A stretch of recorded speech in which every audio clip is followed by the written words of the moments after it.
당화혈색소는 적혈구 세포에서 발견되는 단백질, 산소를 운반하고 혈당과 결합한다. 혈당 수치가 올라가면 이 결합이 많아진다. 당화혈색소는 순간순간의 혈당 수치를 말해주지는 않지만 지난 90일 동안의 평균 혈당 수치를 보여준다는 점에서 대단히 유용하다. 혈당 조절을 알츠하이머병, 경도인지장애, 관상동맥 질환 같은 다양한 질병과 연관지어보려는 연구에서 당화혈색소가 자주 이용되는 이유도 이 때문이다. 내가 앞장에서 강조했던 2017년의 연구를 잊지 말자.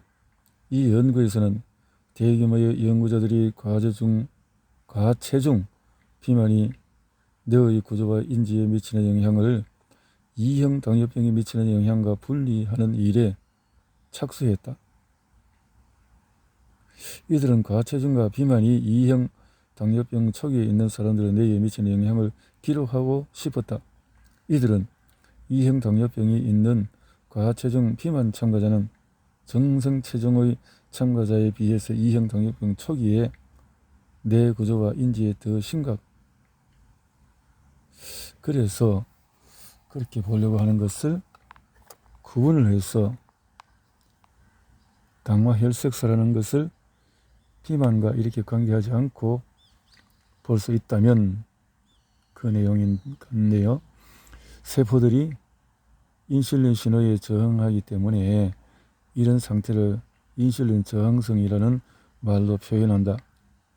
상황이 진행됨에 따라서 췌장이 마침내 인슐린 분비를 제대로 늘리지만 그것으로는 충분하지 않은 시점에 도달하게 된다.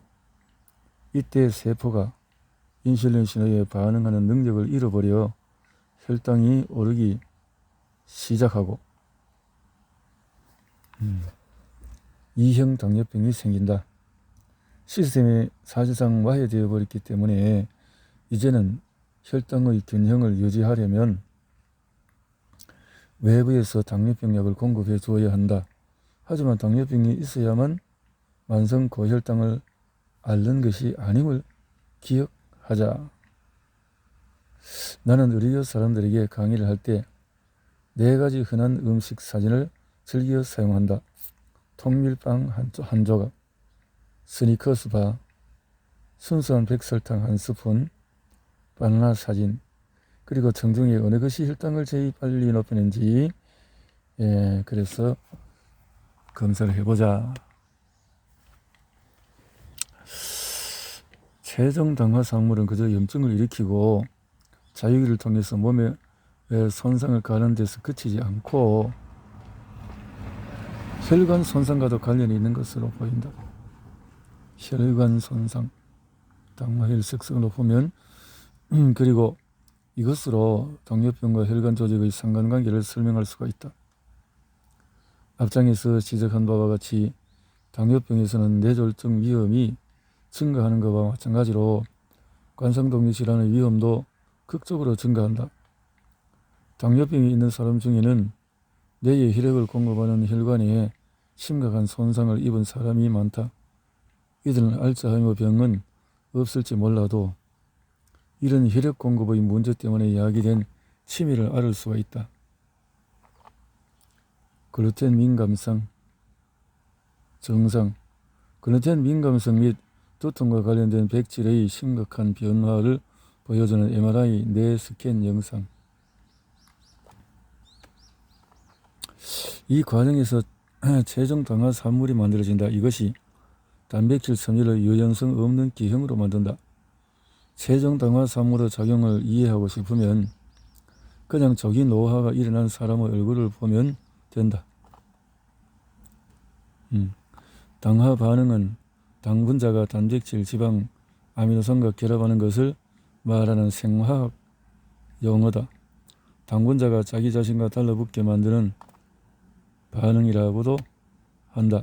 셀리악병의 역사는 글루텐 민감성과 신경질환 사이의 관련성은 의학문헌에서 거의 주목을 받지 못했었지만 글루텐이란 말조차 없었던 수천 년 전부터 이미 이 지식이 축적되어 있었다는 단서를 찾을 수가 있다.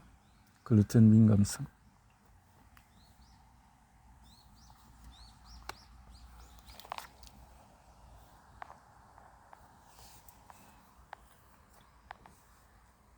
셀리악병은 새로운 질병처럼 보이지만 이것은 벌써 고대로부터 시작이 되어지고, 연구에서 연구자들은 어떻게 글리아딘이 크나큰 해악을 미치고 심지어 자가 면역 질환과 암을 일으키는지, 그것은 글리아딘은 조널린이라는 또 다른 단백질의 생산을 촉발해서 이것이 뇌벽을 통해서 스며들어서 혈류로 들어가 염증을 조장을 하게 된다. 그래서 아니나 다를까 셀리악병과 일형 당뇨병, 류마티스 관절염, 다발성 경화증, 염증성 장질환을 비롯해서 대부분의 자가 면역 질환이 조널린과 관계있다. 이런 이유 때문에 혈당을 급하게 올리는 탄수화물이 보통 살도 잘 찌운다. 정제 밀가루로 만든 식품, 빵, 시리얼, 파스타, 쌀, 감자, 옥수수 등의 녹말 성분과 탄산음료, 맥주, 과일, 주스 같은 액상 탄수화물이 여기에 해당한다. 이런 것들은 모두 소화가 빠르다. 이런 음식을 먹으면 혈액 속에 포도당이 넘쳐 흘러서 인슐린이 급속히 대량으로 분비되고 과도하게 유입된 칼로리를 지방으로 축적하기 때문이다. 채소에 들어있는 탄수화물은 어떨까? 채소의 탄수화물은 특히 브로콜리나 시금치 같은 잎채소에 들어있는 탄수화물은 소화가 안 되는 섬유와 함께 묶여 있기 때문에 분해하는 데 시간이 더 오래 걸린다. 섬유가 사실상 소화 속도를 늦추어 포도당이 혈류로 천천히 유입되게 한다. 거기에 더해서 채소는 녹말 성분에 비해서 무게당 수분 함량이 상대적으로 높다. 그래서 혈당 반응이 더 약화된다.